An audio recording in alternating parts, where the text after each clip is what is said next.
Welcome to the channel DSCFS. This is Sayyeda Sabah Hashmi. Today the topic is crime and criminality. Theoretical perspective.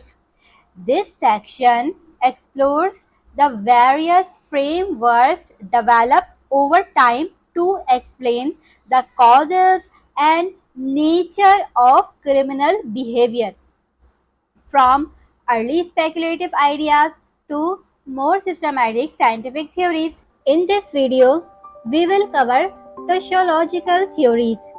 These theories emphasize social structure, interaction, and cultural influences are primary determinants of criminal behavior. Social disorganization theory. The core idea of social disorganization theory is that crime rates are higher in socially disorganized neighborhoods. These are areas characterized by poverty, residential mobility, ethnic heterogeneity, and family disruption. Such conditions weaken social institutions, reducing their ability to exert social control and fostering the transmission of delinquent values across generations. Strain theory.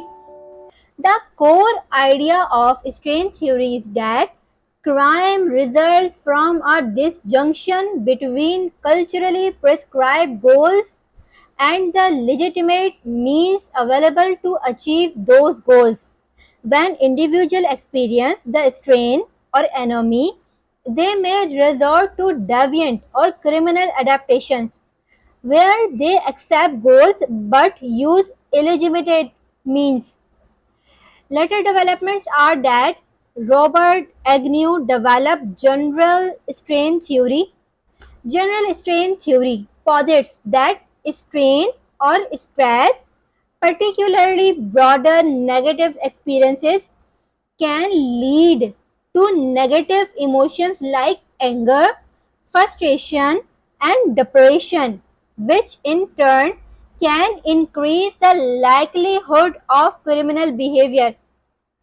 It expands on traditional strain theory by acknowledging various types of negative experiences beyond just blocked economic goals. Social control theory. The core idea of social control theory is that, unlike other theories that ask why do people commit crime, control theories ask why don't people commit crime. They assume human beings are inherently self-interested and would commit crimes if there is no effective social controls. Crime occurs when an individual's bond to society is weakened or broken. Hirsch's four elements of the social bonds are attachment, commitment, involvement, and belief. Means attachments are emotional ties to others. Commitment is investment in conventional lines of action, for example, education, career, reparation. Involvement is engagement in conventional activities, leaving less time for deviance. Belief means acceptance of societal norms and laws. If we see later development, we see Gottfredson and Hirschi introduce general theory of crime or self-control theory, arguing that low self-control developed early in life due to inadequate parenting is the primary cause for all crimes and analogous behavior. Learning theory. The core idea of learning theory is that criminal behavior is learned through interaction with others, primarily within intimate personal groups.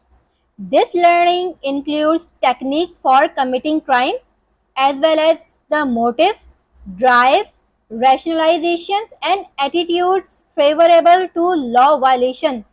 An individual becomes delinquent because of an excess of definition favorable to law violation over definition unfavorable to law violations. You can see Edwin Sutherland theory, differential association theory regarding it. Now, labeling theory by Howard Beckers. The core idea of labeling theory is that deviance and crime are not inherent in an act, but rather a consequence of the application of rules and sections by others, especially powerful societal institutions like the criminal justice system. When individuals are labeled as deviant or criminal, this label can become a master status, affecting their self-concept, social interactions, and opportunities, potentially leading to a self-fulfilling prophecy of continued criminal behavior. It is also called secondary deviance. So these were the sociological theories for theoretical perspective about crime and criminality. If you have any question, please ask in comment section. Also like, share, subscribe. Thank you.